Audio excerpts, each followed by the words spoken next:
aspek pengunjung, ada beberapa hal yang perlu kita pelajari terkait aspek pengunjung ini. Yang pertama ada yang menjawab bahwa ini ada tentang tingkat pemahaman pengunjung. Pemahaman pengunjung sama ya, tingkat pemahaman pengunjung. Ada yang mengatakan karakteristik pengunjung. Ada yang menyampaikan tentang interest pengunjung atau minatnya. Lalu pemahaman, paling banyak ini tingkat pemahaman, kemudian kepuasan pengunjung, kemudian sifat atau karakteristik pengunjung sama ya seperti tadi, atau tujuan atau kepentingan atau motivasi pengunjung, bahkan juga ada yang menyampaikannya ke perilaku pengunjung, dan ada yang usia, tingkat pendidikan, ini mungkin masuk ke karakteristik pengunjung, kemudian peran pengunjung dalam interpretasi alam, atau ini ada yang menyampaikan merupakan pihak yang memperoleh segala informasi terkait objek yang diinterpretasikan, kemudian pengetahuan pengunjung. Oke, terima kasih atas responnya teman-teman. Setidaknya saya bisa menangkap dalam pikiran teman-teman kita mau belajar tentang apa. Nah, sebelumnya mungkin saya ingin mengingat sedikit, mengajak teman-teman untuk sedikitlah membuka kuliah yang sebelumnya disampaikan oleh Pak Taufik, tentang pengertian sejarah tidak perlu kita lihat lagi ya, dan konsep dasarnya. Oke, apa sebenarnya interpretasi alam? Saya tidak perlu membaca ulang ya. Ada banyak definisi tentang interpretasi alam, tapi setidaknya saya ingin teman-teman menggarisbawahi pada beberapa kata kunci. Ketika interpretasi itu didefinisikan sebagai sebuah kegiatan yang bertujuan untuk mengungkapkan makna tentang suatu sumber daya alam, jadi ada kata kunci makna, artinya kita perlu mengungkapkan itu dari satu objek sumber daya alam, atau suatu kegiatan yang bertujuan untuk panjangnya ya, mengungkapkan makna dan hubungan melalui penggunaan objek-objek asli dengan pengalaman langsung, dengan media ilustratif, lebih sekedar dari menyampaikan informasi faktual. Saya tidak meminta teman-teman menghafalkan definisinya, tapi pada kotak kecil di sebelah kanan itu saya ingin mengajak teman-teman bahwa sebenarnya interpretasi itu poinnya apa. Yang pertama, tadi dari jawaban teman-teman kan perlu pemahaman, informasi yang diterima oleh pengunjung dan lain sebagainya. Memang kegiatan interpretasi alam itu adalah sebuah kegiatan komunikasi. Kalau tadi siapa itu yang dari minat silvikultur, siapa tadi? Lupa saya namanya, itu mau ngelanjutin kuliah KIK, Bu. Oke, semoga ya ada hubungannya lah gitu ya. Tapi tidak sekedar mengkomunikasikan satu informasi faktual saja. Saya kira ini poin ini penting, artinya teman-teman tidak terjebak pada menginformasikan informasi-informasi faktual yang ada kepada audiens gitu, kepada pengunjung. Kenapa sih kok selalu ngomongin pengunjung gitu? Karena kita akan bicara juga tentang objek interpretasi. Pengunjung adalah mereka yang hadir ke objek interpretasi. Nah, saya juga ingin mengajak teman-teman itu untuk membuka kembali siapa pengunjung itu. Tapi saya ingin menegaskan dulu tentang apa itu interpretasi alam dalam beberapa kata kunci. Kata kunci yang kedua adalah ada poin menyenangkan, relevan, terorganisir, dan bertema. Artinya sebuah kegiatan komunikasi tapi tidak sekedar menyampaikan informasi faktual, dia haruslah sebuah kegiatan komunikasi yang menyenangkan, relevan, jangan sampai tidak relevan gitu, nggak cocok diinterpretasikan, baik itu nggak cocok interpretasinya, nggak cocok audiensnya, dan lain sebagainya. Terorganisir dan punya tema. Saya kira ini nanti akan penting ketika mungkin di 2 kuliah berikutnya kita akan belajar tentang, atau mungkin setelah MIT ya, tentang menyusun program interpretasi. Menyenangkan, relevan, terorganisir, dan ada temanya. Kemudian ada satu kata kunci lagi yang saya ingin sampaikan ke teman-teman adalah koneksi intelektual dan emosional antara audiens dan sumber daya alam. Kita interpretasi alam kan ya, kita juga membangun koneksi baik itu intelektual maupun emosional. Kenapa? Karena apa sih sebenarnya hasil akhir dari interpretasi alam? Mungkin ini pertanyaan yang apa namanya penting untuk teman-teman jawab. Nah, sebelum saya mengingatkan kembali pada aspek-aspek interpretasi alam, saya ingin mengecek dulu apa sih manfaatnya. Saya kira teman-teman di kuliah dengan Pak Taufik sudah sempat ini. Apa sih sebenarnya manfaatnya interpretasi alam itu? Setidaknya ada 3 manfaatnya: memandu pengunjung, memenuhi tujuan pengelolaan sumber daya alam, dan ini adalah satu peluang bisnis. Yang pertama, memandu pengunjung itu memanfaatkan atau meningkatkan fungsi rekreasi, kemudian mengartikan dan memaknai sumber daya, memperluas horizon pengunjung, menemukan nilai lain, value-nya, meningkatkan pengalaman pengunjung, dan yang kita tidak lupa adalah menjamin keselamatan pengunjung. Kok kayak kegiatan ekowisata ya Bu gitu. Itu nanti teman-teman akan ada kuliah sendiri tentang ekowisata. Sama-sama bicara tentang objek di wisata dengan interpretasi. Pak Taufik kemarin sudah ya, dan Pulis juga objek. Objek daya tarik wisata dengan objek interpretasi itu adalah sesuatu yang berbeda, meskipun objeknya bisa aja sama. Tapi kita bicara tentang objek yang diinterpretasikan tidak sekedar keindahan saja, tidak sekedar daya tariknya saja, tapi makna dari objek itu. Lalu yang kedua, memenuhi tujuan pengelolaan. Apa sih gitu? Itu adalah perlindungan keanekaragaman hayati, mengurangi kerusakan kawasan, menegakkan hukum, meningkatkan kesadaran pengunjung, menginformasikan dan memotivasi masyarakat untuk konservasi. Dan yang berikutnya, manfaatnya adalah ini sebuah peluang bisnis, membantu promosi kawasan, sumber pendapatan, dan selanjutnya. Target akhir dari satu program interpretasi alam adalah bagaimana program ini mampu membangun minimal awareness, kesadaran, lebih bagus membangun sikap, dan yang kita harapkan adalah bisa membangun perilaku pengunjung yang lebih konservasi, yang lebih konservatif terhadap sumber daya alam. Harapannya ketika mengikuti program interpretasi itu terbangunlah kesadarannya, terbangunlah sikapnya, dan kalau perlu setelah itu mampu mengubah perilakunya terhadap sumber daya alam. Poinnya di situ, tidak sekedar menikmati keindahan saja, tapi kita punya target tentang sebuah perubahan. Nah, itu nanti akan kita bicarakan di beberapa slide berikutnya. Sebelumnya, saya ingin mengajak teman-teman mengingat dulu deh. Saya coba geser ke slide, tidak sempat saya jadikan satu tadi, tapi saya yakin teman-teman perlu mengingat itu.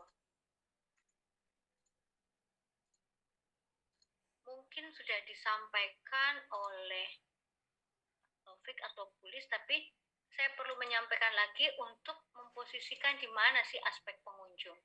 Nah, teman-teman, kalau kita bicara interpretasi alam, itu ada 3 hal penting yang kita nggak boleh lupa. Ada triangle interpretation, yaitu interpreter, atau mungkin teman-teman kemarin berangkat dari objek dulu ya, objek interpretasi, aspek pengunjung, dan interpreter. Nah, hari ini kita akan belajar tentang aspek pengunjung. Asumsinya teman-teman sudah belajar tentang objek interpretasi lebih dulu. Nah, ini sekedar mengingat saja gitu, mengapa perlu interpretasi, rasanya itu sudah disampaikan oleh Pak Taufik. Memahamkan pengunjung tentang objek, kejadian, potensi alam di suatu tempat yang menggambarkan upaya konservasi. Mengapa perlu interpretasi? Sebagai media pendidikan konservasi dan untuk memotivasi pengunjung untuk menghormati dan menghargai sumber daya alam dan lingkungannya. Setidaknya ada 3 itu mengapa interpretasi alam perlu, dan kita perlu mengenali 3 segitiga interpretasi. Yang pertama, objek interpretasi teman-teman sudah dijelaskan oleh Pak Taufik dan Pulis.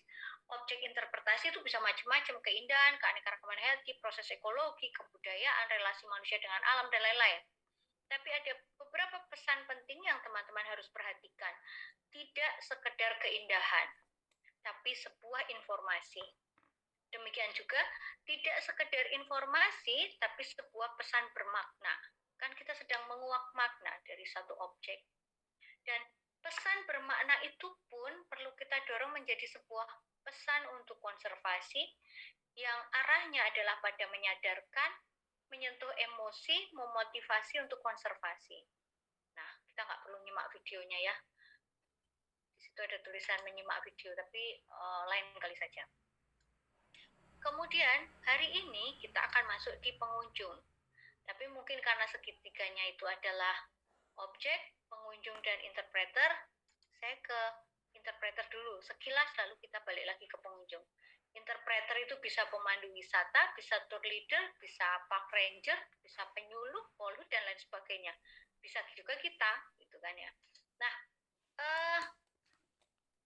sementara hari ini kita akan bicara tentang pengunjung. Siapa sih pengunjung itu? Dia adalah orang yang datang ke suatu objek interpretasi. Nah, ketika kita di kehutanan, yang banyak kemudian menjadi objek interpretasi itu memang kawasan-kawasan konservasi yang di dalamnya mengembangkan ekowisata dan lain sebagainya. Kemudian orang mulai berpikir tentang program interpretasi.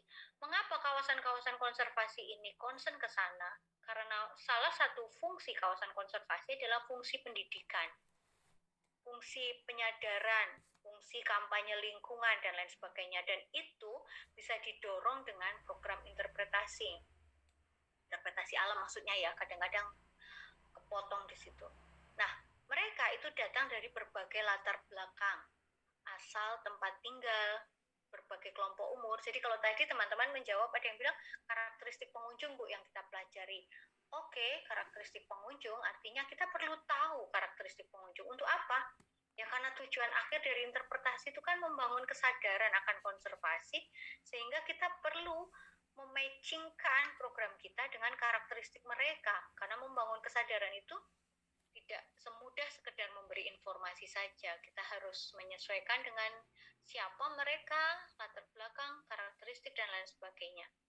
Kemudian waktu berkunjung itu mereka bisa macam-macam, bisa saat liburan atau program sekolah. Nah, ini teman-teman yang kemarin atau sekarang sedang baru saja selesai praktek konservasi mungkin punya pengalaman, karena beberapa tema saya lihat temanya adalah tentang interpretasi alam. Itu mungkin nanti bisa share pada kita hasilnya seperti apa. Kemudian interpretasi merupakan proses belajar sambil berekreasi. Masing-masing orang punya cara yang unik dalam memproses informasi dan pengalaman, sehingga kita yang punya program interpretasi itu yang perlu untuk menyesuaikan dengan pengunjung. Perlu membuat pelajaran-pelajaran atau pengalaman baru untuk mereka. Dan selanjutnya, saya kira saya mengingatkan kembali tentang posisi pengunjung sebagai salah satu aspek dalam dalam interpretasi alam. Nah, teman-teman, saya akan kembali ke yang berikutnya tadi.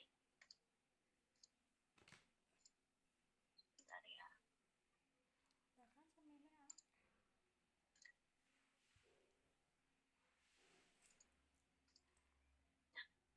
Oke, saya akan lanjutkan. Umumnya kita mengidentikan interpretasi alam itu dengan aspek pemanfaatan kawasan konservasi.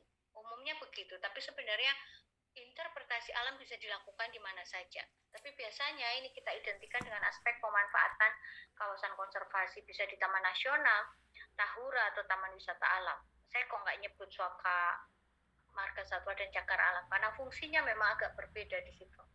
Meski sebenarnya ini bisa lebih luas dari itu, tidak sekedar dikaitkan dengan pemanfaatan kawasan konservasi. Nah, untuk dapat merancang satu aktivitas interpretif, kita perlu mempelajari beberapa hal, yaitu prinsip-prinsip interpretasi alam, pemahaman tentang audiens, pengunjung, sasaran, khalayak, sifat dan kebutuhan audiens atau pengunjung, pengembangan tema, metode dan teknik interpretasi, mengembangkan melakukan kegiatan interpretasi, evaluasinya, bahkan sampai juga pada gaya dan cara penyampaian interpreter.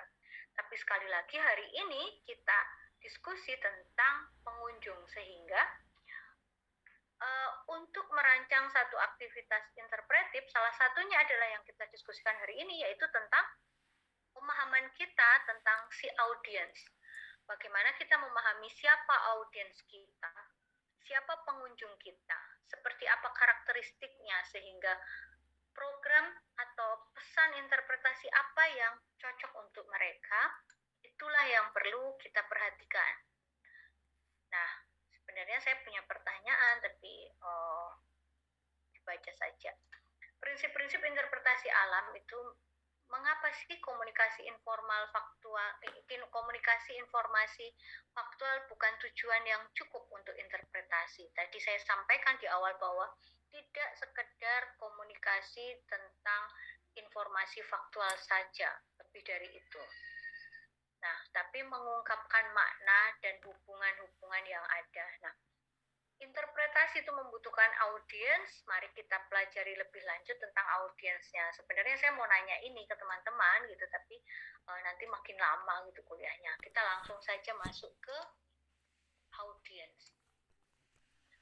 Satu hal yang penting adalah pertimbangkan audiens kita siapa. Apa yang perlu dipertimbangkan? Pengalaman apa yang mereka bawa, mereka miliki, itu adalah hal yang perlu kita pertimbangkan juga. Siapa sih audiens kita, target audiens kita? Apa yang mereka harapkan, kita juga perlu tahu. Mereka ke situ cuma mau main-main, kenapa Anda bombardir dengan banyak informasi verbal misalnya, langsung diceritain macam-macam, nggak pengen tuh gitu misalnya. Kita perlu tahu seperti itu. Nah, apa yang kemudian jadi concern kita? Setidaknya ada persepsi mereka seperti apa, perubahan-perubahan yang kita harapkan seperti apa, bahkan interaksinya dengan objek interpretasi seperti apa. Sebenarnya saya juga membutuhkan komentar kelas, tapi saya lanjut aja ya, nanti kita didiskusi aja. Masih tentang mempertimbangkan audiens kita. Keterlibatan audiens di situ, memberi pengalaman, itu menjadi faktor penting dalam satu program interpretasi. Kita perlu tahu siapa audiens kita untuk menyesuaikan kegiatan dan tujuan kita, atau juga untuk membangun kedekatan, misalnya mengawali pertanyaan, diskusi sesuai profesi, latar belakang, dan lain sebagainya.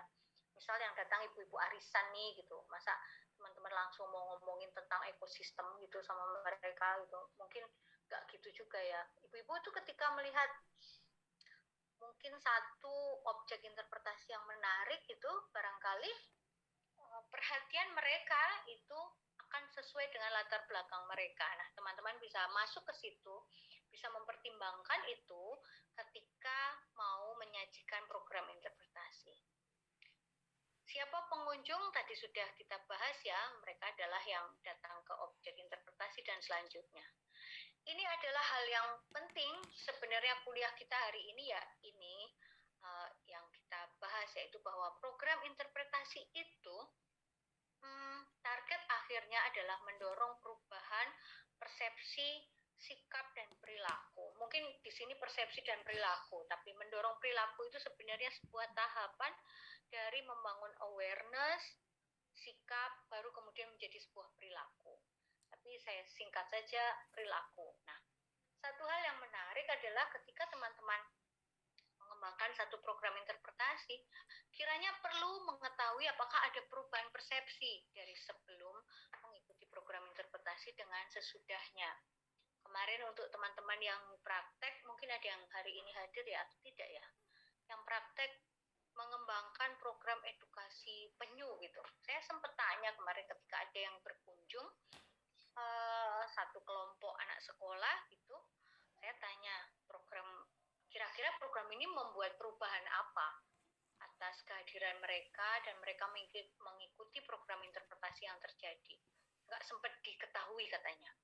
Nah, ini menarik untuk kita untuk tahu bahwa sebenarnya program interpretasi kita itu ada efek apa. Kalau Bulis menjelaskan tadi seperti disampaikan Nurul, ada mekanisme komunikasi yang terjadi. Salah satunya adalah komunikasi ini kemudian memunculkan dampak apa? Apa feedbacknya? Adakah perubahan persepsi? Saya sempat bertanya ke teman-teman praktek yang kemarin mengembangkan program edukasi penyu gitu. Di situ ada satu pusat konservasi penyu yang menjadi tujuan objek wisata edukasi. Mungkin bukan wisata ya, karena itu nanti kalau terkait dengan kawasannya menjadi keliru kalau wisata ya, tapi objek interpretasi di situ. Saya coba tawarkan, kenapa nggak kita coba cek persepsi mereka tentang penyu. Setelah mereka datang ke sini, apakah pengalaman bertemu penyu di pusat konservasi penyu itu mengubah persepsi mereka lebih jauh? Apakah nanti akan mampu membangun perilaku tertentu? Membangun perilaku artinya setidaknya ada awareness yang terbangun, ada sikap yang kemudian muncul. Nah, teman-teman bisa menelusuri ini, misalnya dicek aja yang kemarin sudah, atau setelah mengikuti program interpretasi ini kira-kira bagaimana persepsi mereka tentang penyu misalnya. Mungkin sebelum dan sesudahnya bisa juga tuh dicek. Seperti gaya Mentimeter tadi, itu sebenarnya hal paling sederhana yang ingin saya sampaikan ke teman-teman. Misalnya ketika pengunjung datang, kita bisa ngetes itu apa ya, mencoba menjajaki seperti apa persepsi mereka tentang, contohnya tadi konservasi penyu ya.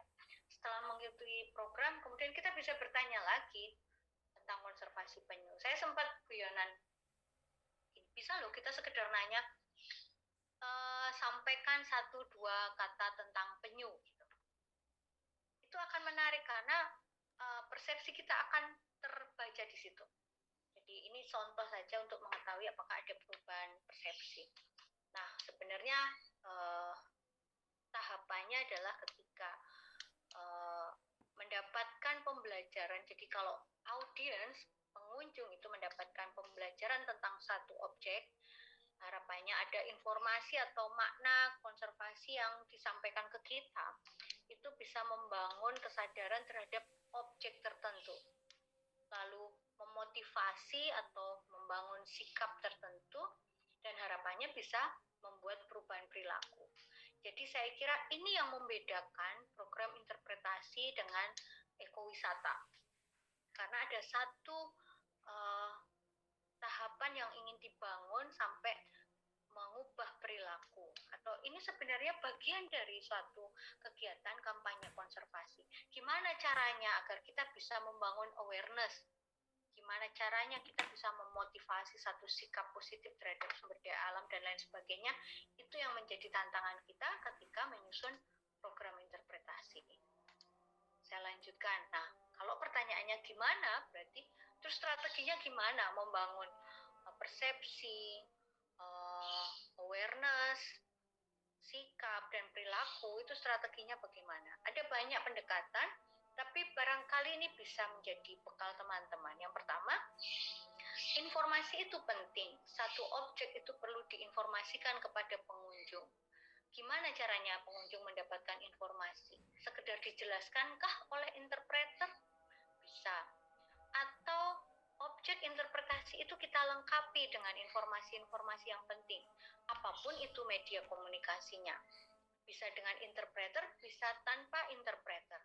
Nanti teman-teman akan meramu itu di akhir kuliah, menyusun program interpretasi. Kemudian tumbuhkan kreasi dan tingkatkan kesadaran tentang objek. Gimana ya caranya ya? Mungkin memberi pengalaman mereka untuk ikut serta. Misalnya, ikut melepas tukik ke laut. Itu menimbulkan satu pengalaman yang kemudian akan memotivasi atau meningkatkan awareness kita, karena ternyata seperti itu ya, tidak semua orang mengalami itu misalnya. Ada banyak strategi lain ya, saya hanya mencontoh-contohkan saja. Kemudian tanamkan motivasi pengunjung untuk menghargai objek. Biasanya pengalaman langsung itu lebih menarik ketika misalnya yang terjadi, salah satu contohnya adalah tentang konservasi penyu misalnya. Ikut serta pelepasan penyu, pengunjung bisa tahu betul situasinya ketika anak-anak penyu itu mau mencoba ke laut. Bagaimana mereka tidak semuanya bisa survive dan lain sebagainya, sehingga betapa sulitnya hidup mereka dan perlunya upaya kita membantu mengkonservasinya. Semoga pengalaman itu bisa meningkatkan motivasi untuk menghargai si objek. Kemudian dorong perubahan persepsi dan perilaku dengan barangkali setelah pengalaman dilakukan dengan pengunjung, kita bisa membuat satu forum ngobrol singkat gitu, diskusi singkat dari pengalaman itu. Nah, disitulah kemudian kita mendorong perilaku-perilaku yang bisa kita lakukan, misalnya setelah melepas tuki tahu situasinya seperti itu, what next gitu. Bisa dalam bentuk diskusi, bisa dalam bentuk media komunikasi yang lain. Nah, setiap orang itu memang punya persepsinya masing-masing, sehingga membangun persepsi itu memang tidak semudah yang saya sampaikan tadi itu. Ya teorinya gitu Bu, tapi kan orang harus coba. Memang program interpretasi itu mendorong kreasi kita, gimana ya strateginya untuk membangun melakukan perubahan persepsi dan perilaku. Berikutnya, itu semua perlu kita sesuaikan dengan karakteristik audiens kita. Dari segi umur misalnya, latar belakang pekerjaan misalnya, kita sesuaikan. Jangan sampai kita membuat suatu program interpretasi yang tidak pas untuk karakter pengunjungnya. Misalnya, kita terlalu membahas hal-hal yang berat untuk pengunjung yang barangkali latar belakangnya sangat jauh dengan sumber daya alam itu, sehingga kita perlu memaknai objek-objek interpretasi yang ringan misalnya. Dan selain itu, ini mereka kesini mau liburan, itu beda dengan yang memang punya motivasi konservasi yang sudah lebih baik. Katakanlah dari pengalaman teman-teman yang sekarang ini sedang praktek, ini yang paling saya ingat ya gitu. Ada satu yang mengembangkan tadi program pendidikan, program edukasi tentang konservasi penyu. Ada lagi yang mengembangkan wisata minat khusus bird watching gitu. Nah, mereka yang tertarik untuk bird watching itu bisa jadi sangat beda dengan audiens umum yang datang ke kawasan tersebut hanya untuk liburan. Motivasinya sudah beda. Yang satu memang sudah membawa motivasi konservasi yang sudah cukup baik. Tidak semua orang mau bird watching gitu kan ya. Sementara yang satu berangkat tidak dengan motivasi konservasi, tapi kita sama-sama berkepentingan untuk memasukkan pada mereka tentang motivasi konservasi. Ini tantangan untuk kita. Artinya audiens kita itu karakteristiknya macam-macam. Gimana caranya kita menyesuaikan dengan karakteristik mereka.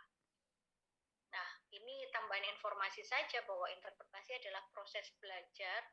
Asumsinya orang akan belajar lebih baik jika terlibat langsung, sehingga program interpretasi itu harapannya adalah lebih banyak memberi pengalaman, bukan lebih banyak membuat mereka mendengarkan penjelasan.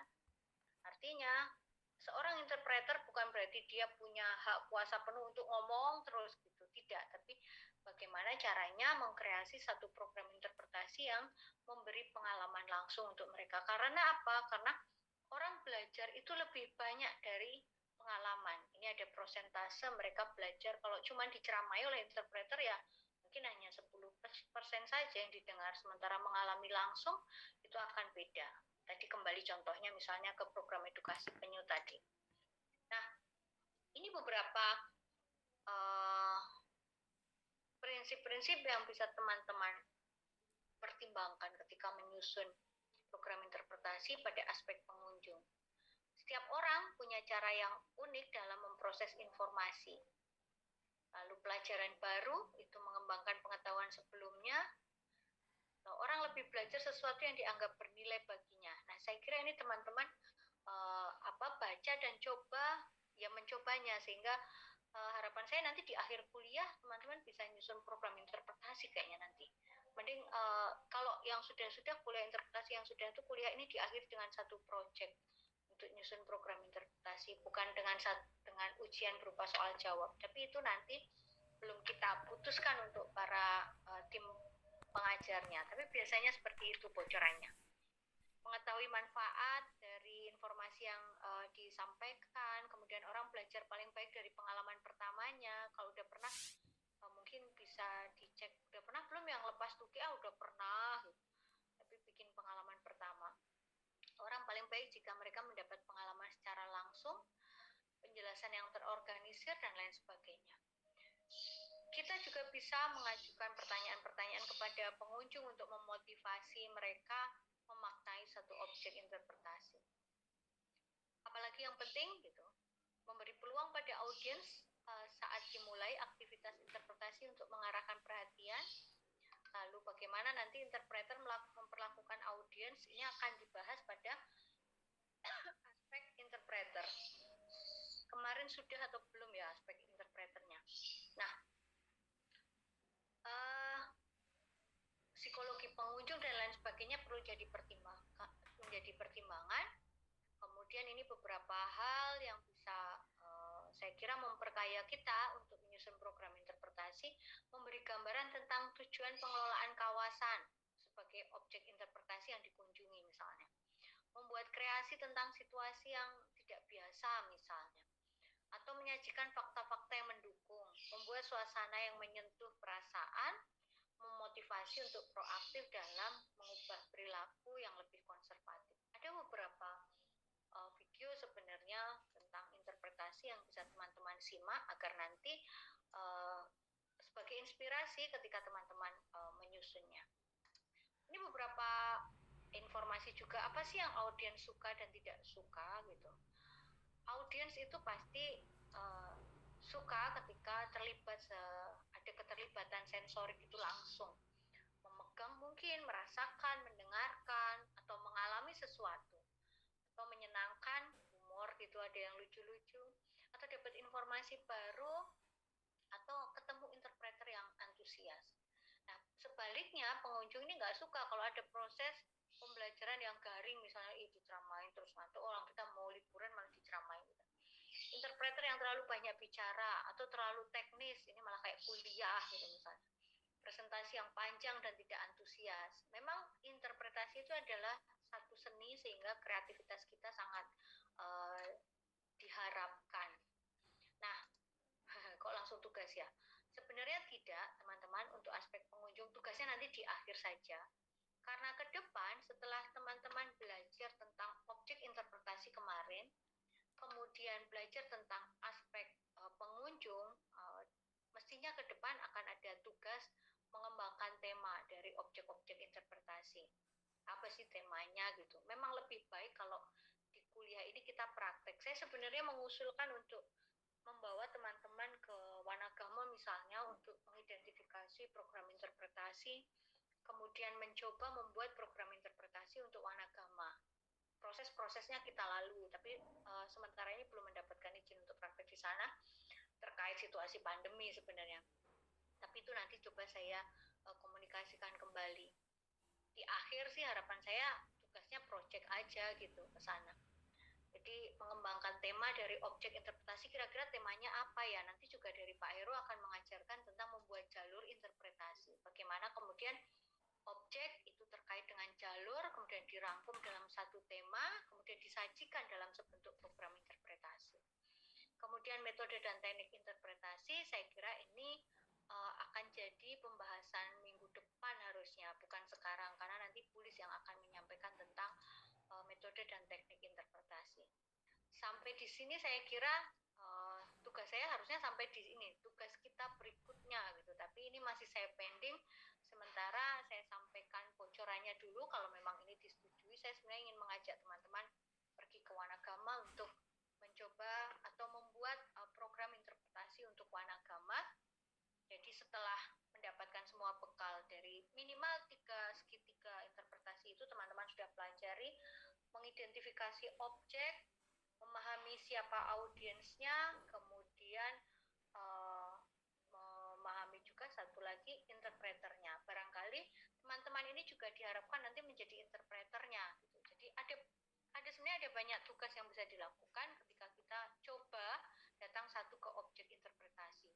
Dari kita identifikasi, buat temanya, bahkan kita mencoba menjadi interpreternya. Mungkin bocoran tugasnya itu, tapi belum kita sepakati di antara para tim pengajar. Saya kira sampai di sini teman-teman, poinnya dari kuliah kita ini sebenarnya adalah ada di sini. tugas kita itu mendorong perubahan persepsi dan perilaku pengunjung. Sehingga kita harus menyajikan kreasi seperti apa sih gitu, agar tujuan ini bisa tercapai. Mungkin itu teman-teman, sampai di sini ada pertanyaan dulu untuk apa yang saya sampaikan. Silahkan. Saya lupa menyiapkan presensi. Sambil saya menyiapkan presensi, silahkan teman-teman kalau ada pertanyaan sambil menunggu presensi saya ya. Sekarang tanggal berapa ya? 10.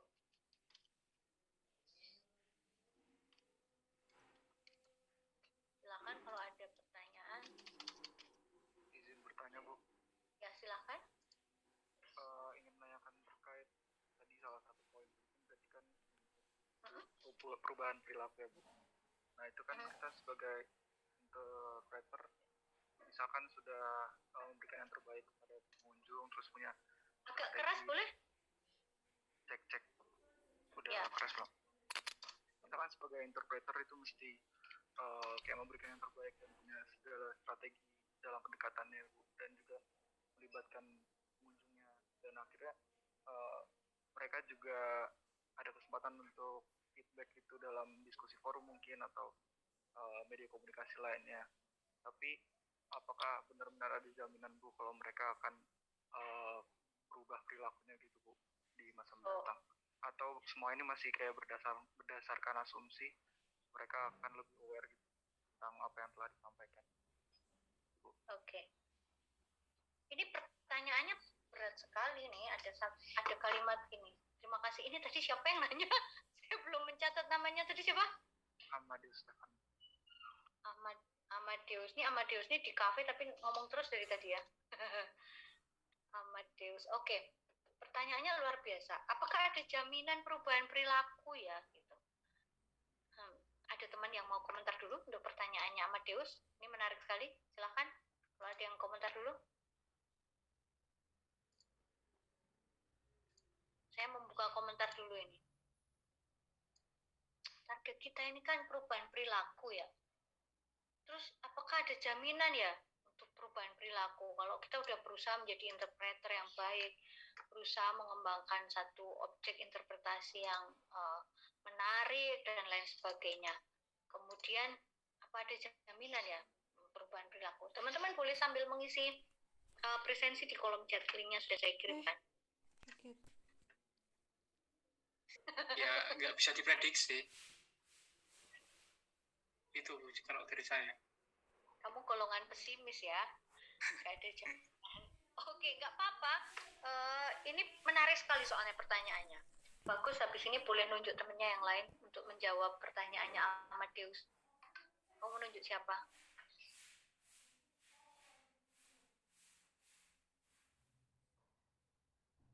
Karisma loh.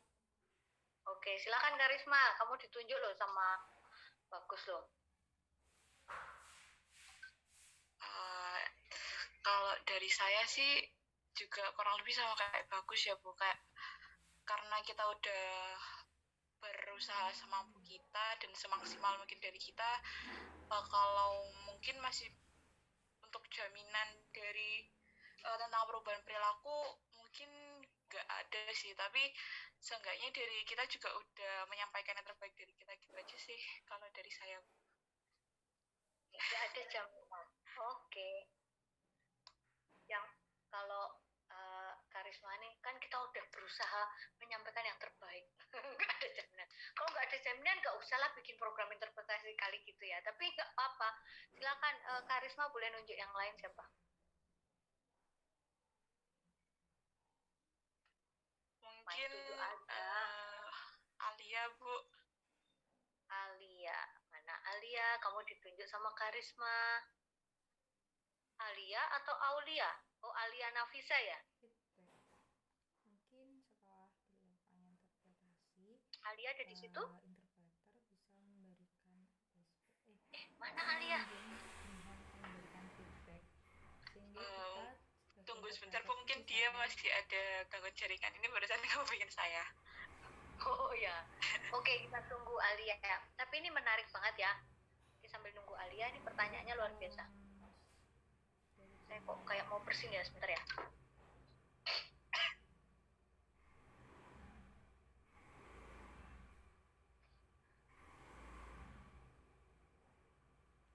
Alia. Kalau Alia nggak bisa jawab audionya, bisa lewat kolom chat Alia.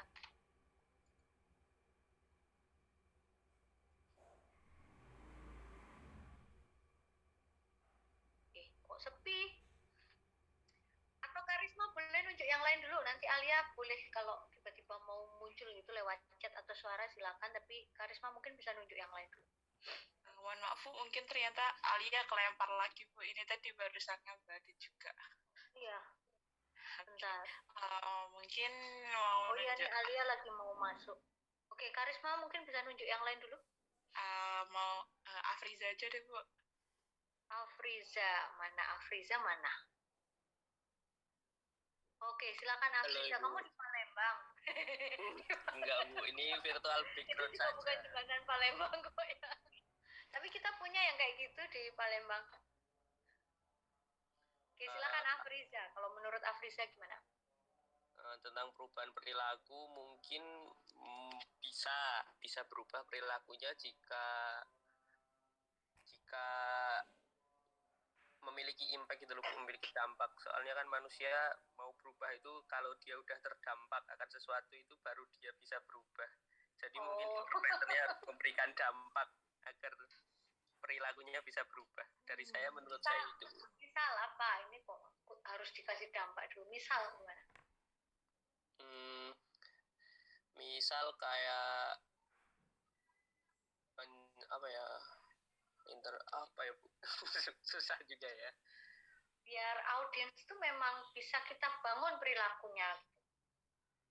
Kan ini saya tadi menjelaskan bahwa target program interpretasi itu adalah perubahan persepsi minimal, perubahan sikap atau awareness, atau bahkan bagusnya ada perubahan perilaku dari misalnya tidak terlalu perhatian dengan sumber daya alam jadi lebih perhatian, tidak terlalu cinta lingkungan jadi lebih cinta, itu sempurnanya begitu. Kemudian ada teman Anda yang bertanya, apakah ada jaminan perubahan perilaku, Bu? Atau kalau Afrisa sih agak-agak optimis gitu ya. Kalau yang lain kan bilang ya nggak ada jaminan sih Bu gitu. Afrisa mengatakan bukan, mungkin bisa juga gitu, asal ada dampak yang langsung dirasakan gitu ya. Nah itu menjadi PR kita. Gimana ya caranya? Oke, Afrisa kamu boleh menunjuk yang lain.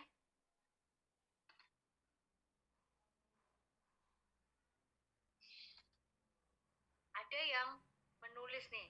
Siapa ini? Safaat. Safaat, tumben kamu kok nulis, kok nggak ngomong? Kamu kan biasanya ngomong.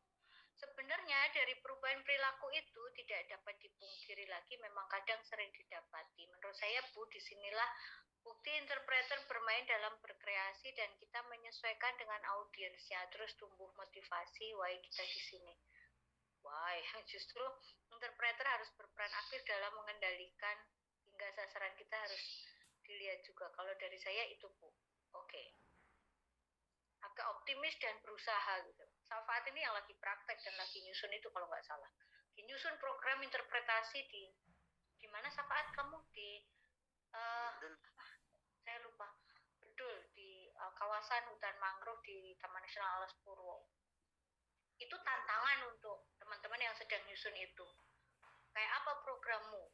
Ada jaminan nggak nanti bisa programmu ini mengubah minimal persepsi, mengubah perilaku kayak gitu ya. Mungkin Frisa mau nunjuk yang lain dulu. Saya menunjuk Fahri Adnani, Bu. Fahri Adnani. Oke, Fahri Adnani, kamu ada di situ? Jangan terlempar ya, setelah ditunjuk terus pada terlempar gitu. Oke, silakan Fahri. Mungkin komen saya sendiri. Ya. Menurut saya sendiri itu mungkin bisa merubah persepsi pengunjung dengan cara tadi kan Ibu bilang kalau pengunjung sendiri itu lebih apa yang disampaikan oleh interpreter itu lebih enak kalau pengunjung itu secara langsung mengerjakan actionnya Bu. Nah seperti halnya tadi pelepasan penyu. Pelepasan penyu mungkin apabila pengunjung itu juga dilibatkan dalam pelepasan penyu atau tukik tadi, mungkin dengan harapan nanti tuh mungkin dari situ pengunjung mendapatkan informasi kalau tukik atau penyu ini hewan yang dilindungi, kita harus menjaga tukik. Dari situ kan yang awalnya pengunjung mengira cuman tukik biasa, tukik itu cuma hewan biasa yang kayak kalau misalnya nggak dilindungi nggak apa-apa. Dari situ kan kita mengetahui dari setelah pengunjung melaksanakan langsung pelepasan tukik itu dengan harapan yang semulanya mereka istilahnya menyepelekan tukik tersebut bisa aware tersebut sadar terkait dengan istilahnya itu dari keberadaan penyu tersebut, Bu. Oke, terima kasih Fahri. Fahri bicara tentang ya tergantung upaya kita gitu kan ya. Kalau Fahri itu ya berupaya memberi pengalaman dan lain sebagainya. Ini ada jawaban lagi dari tadi yang terkik dari Alia. Menurut saya kalau perubahan perilaku di luar kontrol interpreter. Namun perubahan persepsi dan perilaku pengunjung mungkin bisa disurvei dan dijadikan evaluasi untuk menentukan strategi yang terbaik. Terima kasih Alia dan teman-teman yang lainnya yang sudah memberikan pendapatnya. Saya biasanya dari pendapat yang terakhir itu. Pendapat Alia yang terakhir, Alia kan ya? Ya, Alia yang terakhir ini coba teman-teman cermati. Ini menarik sekali. Ada kata-kata evaluasi. Oke, dalam konteks ini evaluasi strateginya. Tapi saya ingin merangkumnya begini. Kalau pertanyaannya adalah apakah ada jaminan untuk perubahan perilaku? Ya, kita harus menjawab dengan realistis, tidak ada yang menjamin itu gitu. Tapi kita membangun sebuah program yang diharapkan mampu mengubah perilaku. Tapi kalau mengatakan bahwa nggak jaminan, sekedar bilang nggak jaminan perubahan perilaku, menurut saya itu terlalu pesimis gitu. Ketika kita membangun sebuah program interpretasi, sebenarnya sama dengan kita membangun program kampanye lingkungan. Apa sih target kampanye? Pasti ada tujuan komunikasinya kan dari kampanye itu. Saya ingin mengubah perilaku atau saya ingin membangun satu persepsi tertentu. Saya mau membuat masyarakat itu membuat satu keputusan gitu. Kalau di kuliah KIK tuh saya sering mencontohkan iklan. Apakah ada jaminan ya ketika membuat iklan sabun misalnya gitu? Apakah ada jaminan orang-orang akan beli sabun? Ya nggak ada jaminan. Tapi kita mentarget orang-orang akan membeli sabun dengan membangun awareness-nya. Iklan itu kan pasti membangun perhatian kita, membangun sikap kita sehingga kita memutuskan untuk membeli sabun itu. Ya, kalau mengatakan bahwa semua yang menyimak iklan ini akan berubah perilakunya, tentu itu satu pemikiran yang naif gitu. Tapi kita membangun program yang bisa mengubah itu. Kita berdasarkan pada teori-teori yang bisa kita rujuk, misalnya teori dalam pembelajaran manusia itu ada teorinya. Misalnya kayak tadi saya sampaikan, orang yang mengalami itu lebih belajar banyak dari mengalami ketimbang hanya mendengar saja, misalnya seperti itu. Nah, teori-teori itu mendasari strategi yang kita kembangkan. Pilihan strategi dalam interpretasi ini kan ada banyak. Mau strategi pakai interpreter atau non-interpreter bisa. Mau pakai strategi jalur interpretasi atau tidak itu bisa. Mau pakai kegiatan mengalami langsung atau sekedar informasi bisa. Nah, strategi-strategi ini terkait sekali dengan objek yang kita pilih, tema yang kita pilih, lalu strategi interpretasinya seperti apa. Nah, kita mau tahuan akhirnya, sebenarnya program ini mampu nggak mengubah persepsi, mampu nggak mengubah perilaku. Mestinya semua itu mampu dilakukan. Caranya gimana? Ya pada akhirnya ketika kita mengembangkan program interpretasi, kita juga perlu mengevaluasi dong. Apakah ada perubahan persepsi? Apakah ada perubahan sikap? Apakah ada perubahan perilaku? Nah, justru disitulah menariknya. Saya malah tawarkan ke teman-teman. Mungkin ada yang tertarik dengan melakukan penelitian di bidang itu. Teman-teman mencoba menganalisis apakah ada perubahan persepsi sikap dan perilaku pada pengunjung di satu kawasan tertentu yang sudah mengikuti satu program interpretasi. Katakanlah misalnya nanti Safaat dan teman-temannya membuat program interpretasi di hutan mangrove Taman Nasional Alas Purwo di daerah Bedul. Itu program yang dikembangkan Safaat dan teman-teman itu mampu mengubah persepsi sikap dan perilaku enggak?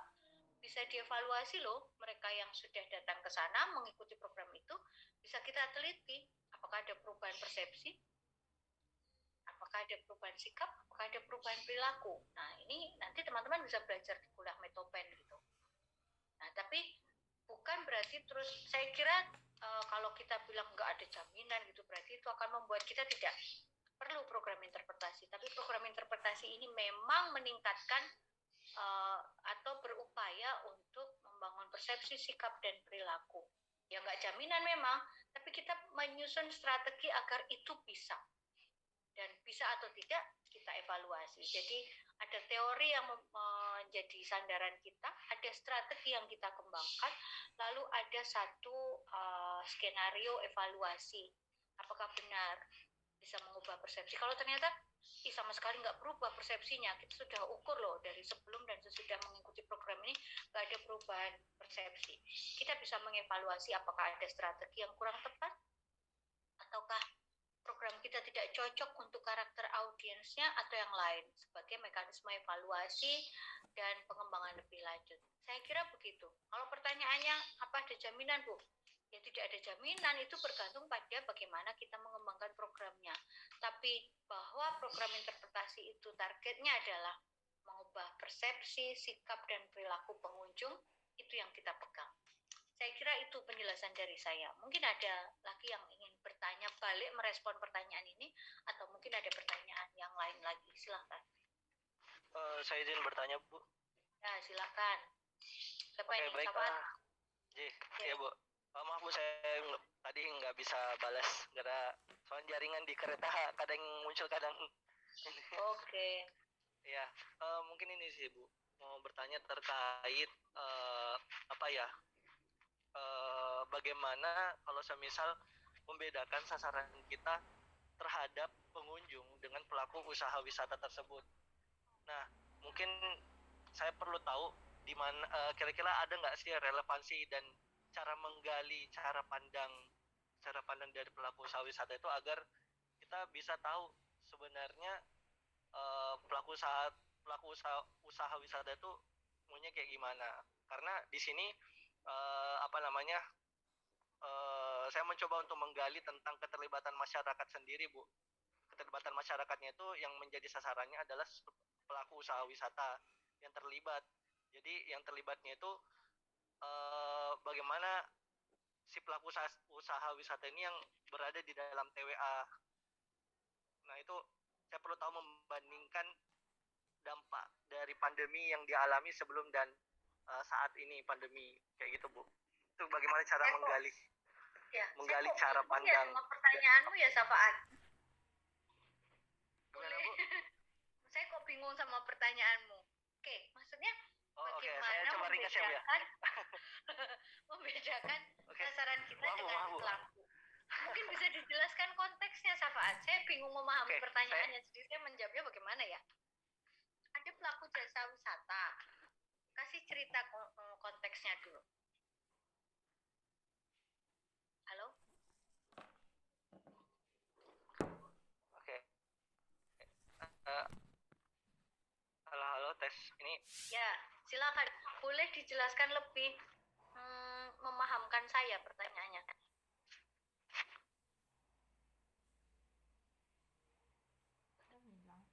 Halo Safaat, kok malah hilang?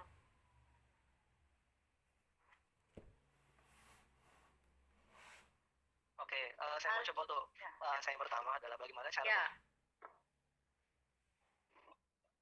hilang suaranya, Safaat.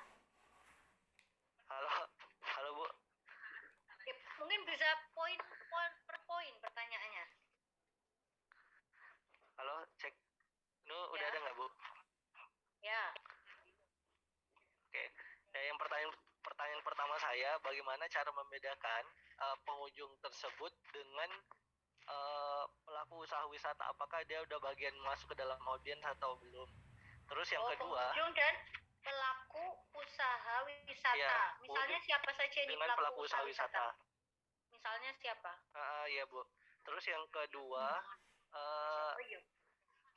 bagaimana cara menggali cara pandang pelaku usaha wisata tersebut terhadap keterlibatan masyarakat di suatu TWA, Bu, dengan melihat problemnya adalah menggali cara pandang pelaku usaha wisata di satu lokasi TWA, gitu lah ya. Ya, Bu, di suatu lokasi dengan case-nya itu pandemi, Bu. Jadi membandingkan sebelum dan saat pandemi. Oke, saya coba jawab ya, Safaan. Saya agak bingung dengan pertanyaanmu, tapi kalau saya keliru menjawab, Ya, saya nggak mau. boleh di. Yang ketiga masih ada 3. Ya, Ya Allah, 3 apa? udah Bu. Oke. Udah itu. Enggak ada yang 3 ya, 2 aja. Oke, Ya. saya Ya, berusaha makasih, Bu. memahaminya. Ya, terima kasih. Saya berusaha memahami pertanyaan Safaan. Mungkin kalau ada teman yang ingin menambahkan, nanti silahkan. Membedakan pengunjung dan pelaku usaha wisata. Itu mana yang audiens gitu ya? Maksudnya gitu ya? Ya, benar Bu. Oke. Pelaku usaha wisata boleh dikasih contoh ke saya siapa? Mungkin Misal. penjual minuman Bu. Penjual Oke. minuman, Penjual kios-kios, minuman. souvenir, Oke. guide gitu. Oke, itu dulu ya. Oke, membedakan pengunjung dan pelaku usaha wisata, mana sih yang audiens interpretasi, mana sih yang disebut aspek pengunjung. Oke, kita bisa mempersempit pengunjung adalah mereka yang hadir ke satu kawasan konservasi dengan tujuan yang tadi sudah disampaikan di awalnya. Sementara kita di situ juga ada pelaku usaha wisata, seperti penjual minuman dan lain sebagainya. Yang pertama, audiens kita memang yang pengunjungnya gitu. Tapi suatu saat kita juga bisa menganggap bahwa ternyata pelaku usaha wisata yang ada di situ tuh juga audiens kita loh ya. Mereka juga kelompok yang perlu kita dorong persepsinya dan sikapnya serta perilakunya terhadap konservasi. Oke. Nah, itu bergantung pada perhatian kita. Kayak kemarin gini, saya contohkan ini kasusnya terjadi juga di teman-teman praktek. Ketika di pusat konservasi penyu, di situ ditargetkan menjadi pusat edukasi gitu ya. Nah, siapa audiens yang dimaksud di situ? Mereka yang datang memang mau belajar tentang konservasi penyu, mereka yang piknik sambil lalu, atau malah para nelayan yang kadang-kadang lewat situ gitu. Nah, semua bisa potensial menjadi audiens program interpretasi kita. Tinggal mau kita garap apa tidak. Nah, ketika ada pengunjung seperti penjual makanan dan lain sebagainya, perlu kita garap nggak? Apakah kita cukup konsentrasi dengan pengunjung saja? Bisa jadi ada relevansinya kita menggarap para penjual minuman. Satu, pelaku usaha wisata itu juga bisa menjadi target audiens kita karena posisi penting mereka. Masa sih kita mau membangun sikap dan perilaku para pengunjung tapi sikap perilaku para pelaku usaha wisata malah nggak kita garap. Bisa juga itu menjadi targetnya dengan strategi yang berbeda tentunya antara pengunjung dengan pelaku usaha wisata. Yang kedua, pelaku usaha wisata itu juga bisa kita dorong untuk menjadi aspek yang lain, yaitu interpreter. Ya kan? Bisa jadi interpreter juga di situ. Tapi bagaimana mungkin dia menjadi interpreter kalau sikap dan perilakunya belum menjadi seorang yang punya kepedulian pada lingkungan terlebih dahulu, baru kemudian menjadi interpreter. Jadi yang pertama tadi jawaban saya adalah pelaku usaha wisata itu juga bisa menjadi audiens Anda, tapi audiens utamanya memang pengunjung gitu ya.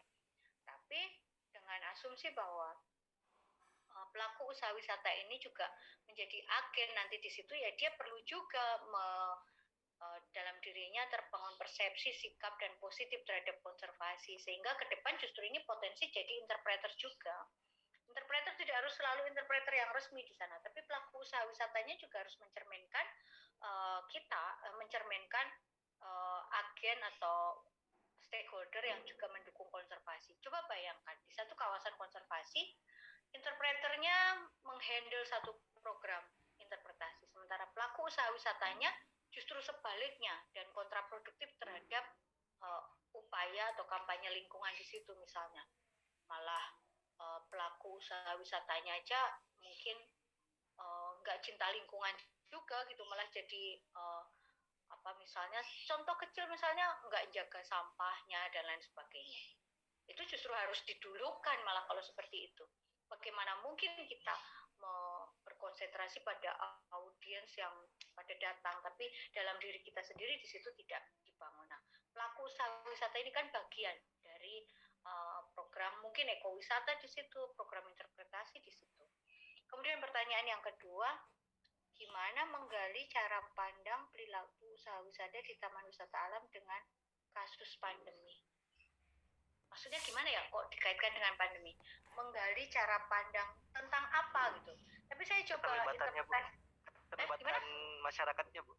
Tentang keterlibatan masyarakatnya. Ada pengembangan ada pengembangan TWA-nya, Bu. Oh, pengembangan TWA-nya. Emang ada masalah apa dengan pandemi? Paling kunjungannya turun gitu kan?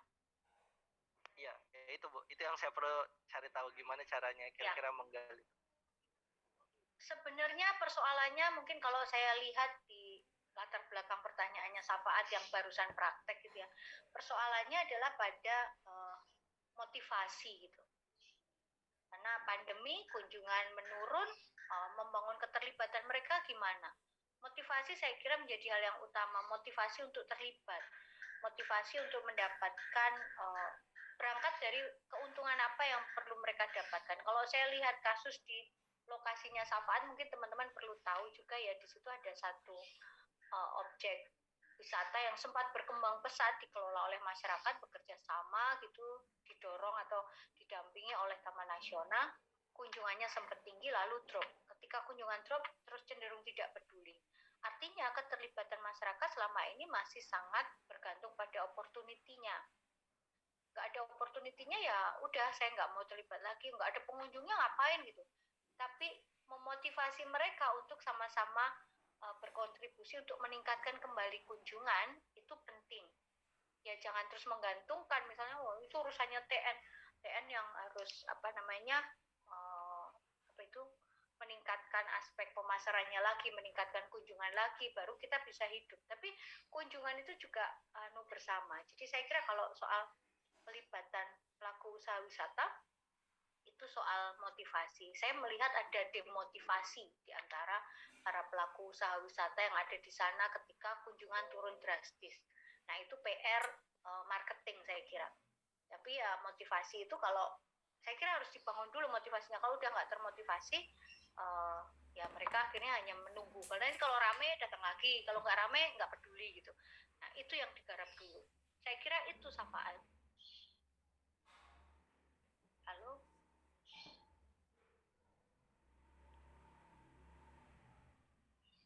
Saya masih connect nggak ya ini? Halo, ada yang bisa jawab? Jawab aja, saya masih connect apa enggak? Halo, masih kan ya? Masih connect dengar Masih. Oke, mungkin itu Safaat jawaban saya untuk problemmu gitu.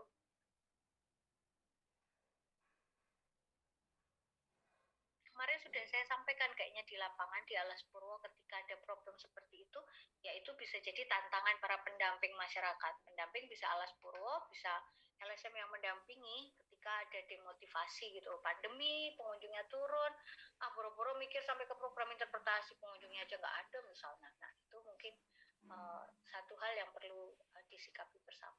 Mungkin itu ya, Safaat. Oke, teman-teman, ada lagi kah pertanyaan? Baterai saya mau habis. Ada pertanyaan lagi kah? Kalau masih ada, silakan. Tapi kalau misalnya, oke, baik Bu, terima kasih kata Safaat. Oke. Baik teman-teman, kalau misalnya sudah tidak ada pertanyaan, barangkali